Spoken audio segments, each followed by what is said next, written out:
affliction et il était accablé.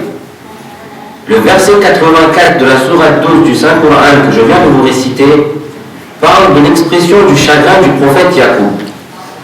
Le sujet de l'expression de la douleur est un sujet qui nous concerne tous dans nos vies, particulièrement dans l'école d'Ahlul Bayt. Une question que nous nous posons souvent est de savoir quelles sont les limites de la façon dont nous exprimons notre chagrin concernant les personnalités historiques.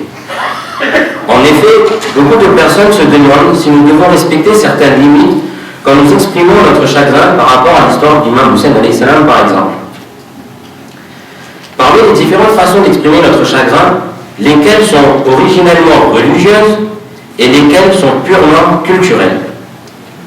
La raison pour laquelle cette question est évoquée est qu'un certain nombre de musulmans ont émigré des régions d'Asie et du Moyen-Orient pour aller vivre dans les pays occidentaux. Tant que ces personnes étaient au Moyen-Orient, leur façon d'exprimer leur chagrin faisait partie des us et coutumes et ne pouvait en aucun cas choquer qui que ce soit. Maintenant que ces personnes habitent en Occident, les gens ont réalisé que leur façon d'exprimer leur chagrin est beaucoup examinée. Et c'est ainsi que les gens ont commencé à se demander si ces actions par lesquelles nous exprimons notre chagrin sont légitimes ou non. Quels actes de azadari sont acceptables et lesquels ne le sont pas? Aujourd'hui, quand vous faites quelque chose, c'est sur YouTube au bout de 30 secondes. Certaines personnes de notre communauté pensent que quand les gens de l'extérieur nous voient en train de faire le azadari, ils ont une image négative de nous. Les gens ne nous regardent pas de façon académique ou intellectuelle. Cela nous attire une mauvaise publicité. Edward Brown, professeur à l'université de Cambridge, dit qu'étudier le cas de Hussein alayhi salam évoque dans l'état profond une émotion et une expression de douleur. Ce grand professeur ne prend pas l'expression de douleur comme quelque chose de négatif. En réalité, certains d'entre nous ont un complexe d'infériorité. Aujourd'hui, nous allons tenter de répondre à deux questions. Premièrement, que dit le verset concernant l'expression de la douleur de la part du prophète Yaqub? Ensuite, nous verrons si lorsque nous portons le qalam ou le tabou, quand nous faisons le matin ou que nous récitons un awha, est-ce que cela fait partie de la religion ou de la culture? Pour répondre à la première question, le verset dit « Ses yeux se sont blanchis en raison de sa douleur ». Le prophète Yaqub avait prévenu son fils, le prophète Youssouf, de ne pas parler de ses capacités telles qu'interpréter les rêves à ses frères, car il savait qu'ils étaient jaloux de lui. Vous vous souvenez de l'histoire du prophète Youssouf, comment ses frères le jetèrent dans un puits et comment un père fut séparé de son fils. Dans le Saint-Coran, le terme « huzn » désigne la douleur, le deuil. Allah subhanahu wa ta'ala ordonne parfois de ne pas chagriner. Mais en ce qui concerne l'histoire du prophète Yaqub, il loue son chagrin. Il veut nous montrer que dans ce cas-là, l'expression de cette douleur est une bonne chose. Allah explique que Nabi Yaqub n'a pas seulement pleuré pour son fils. Son cœur est si tendre qu'il a perdu sa vue. Réfléchissons un moment à cette expression de chagrin et de son intensité. Nous avons tous pleuré dans nos vies, mais nous n'avons pas perdu la vue suite à ces pleurs. Si cette expression intense du chagrin était mauvaise, Allah subhanahu wa ta'ala l'aurait signalé. Mais Allah ne condamne pas cette expression de douleur extrême. Qui peut contenir ces expressions mieux que les prophètes? Les prophètes sont en effet infaillibles. Si Allah subhanahu wa ta'ala était mécontent du fait que son prophète se chagrine autant, il l'aurait dit dans le Saint-Coran. Salli ala Muhammad wa ali Muhammad.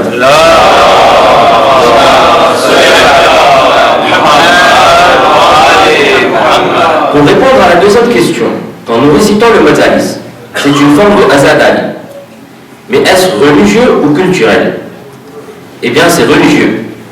Parce que ce sont Imam Zainul Abidin alayhi salam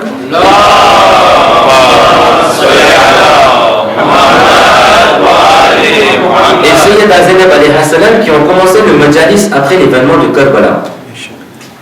Réciter des nawha, matin, est-ce religieux ou culturel? Là encore, c'est religieux. Puisque c'est Bibi Kulsoum, la sœur de Bibi Zainab alayhi salam, qui s'est mise à réciter un awha sur Imam Hussein quand elle arriva à Koufa. Nous avons donc pris cette forme de azadari de nos Ahlul Bayt. Mais certains se demandent si se frapper la poitrine, faire matin, fait partie de la religion ou de la culture. Les premières personnes à se frapper leur poitrine et leurs joues étaient les femmes de notre saint prophète Mohammed Mustafa sallallahu alayhi wa sallam.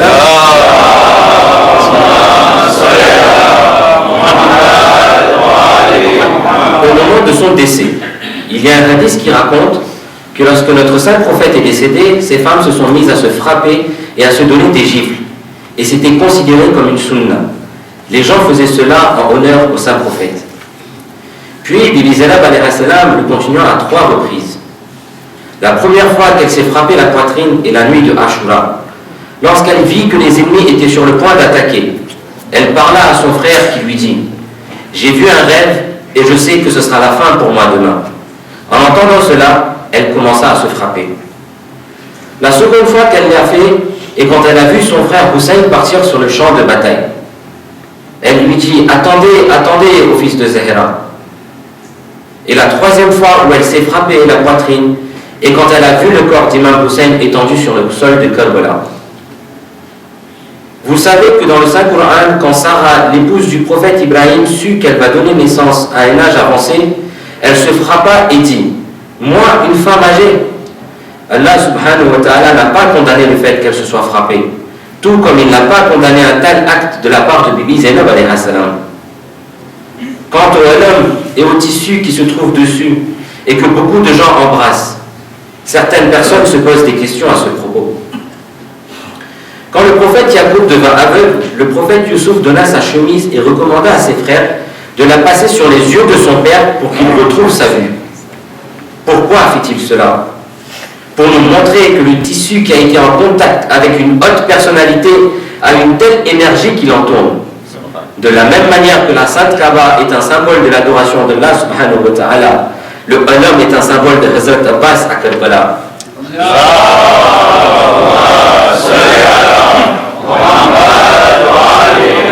Quant au tabout que nous portons et qui est pourtant vide, c'est également un symbole. La culture n'est donc pas quelque chose de négatif tant qu'elle reste dans les limites de la religion. Elle pose problème seulement quand la religion n'est pas préservée. Docteur Elisabeth Ross affirme que lorsqu'une personne pleure et a de la peine, cela entraîne 5 réactions. D'abord, quand nous sommes chagrinés par quelqu'un, il y a un déni, un rejet envers ce chagrin.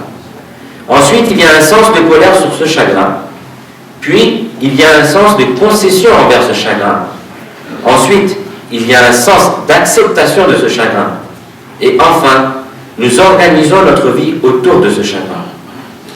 Quand je fais le Azadari d'Imam Hussein alayhi salam, est-ce une fin en soi? Non. C'est juste un moyen dont la fin est mon développement en tant qu'être humain. Le but du Azadari est que nous améliorons nos akhlaq. Le Azadari me rappelle que je dois réorganiser ma vie autour de la personne dont je fais le deuil, sur laquelle je pleure. Je m'assure que mon éthique, mes akhlaq sont comme ceux de Hussein alayhi salam. Enfin, je finirai avec un célèbre hadith de notre 5e imam, l'imam Muhammad al-Baqir alayhi salam,